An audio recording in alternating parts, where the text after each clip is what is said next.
Welcome to the Banker Lamp. Please enjoy the video. You start by making sure your account is eligible and switch to creator or business. This unlocks monetization and insights. Open Instagram, go straight to your profile, tap the 3 lines, then Insights, focus on Reels.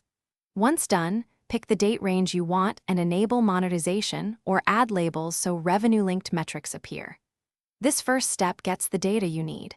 Without eligibility, the earnings fields won't show, so confirm account status before proceeding. Now drill into a specific reel.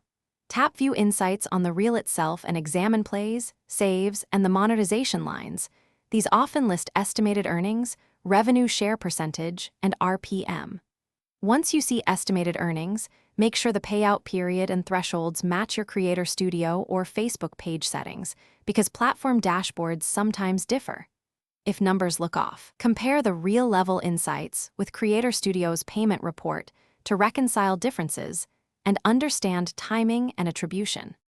Finish by confirming payouts.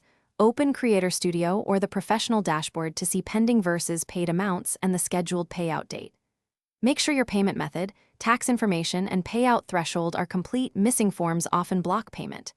If numbers still mismatch, clear the app cache, log out and back in, and recheck the same date range. If problems persist, contact platform support and include real ID, timestamps, and screenshots so they can trace earnings and resolve attribution quickly. Thanks for watching. If this was helpful, leave a like and consider subscribing. See you next time.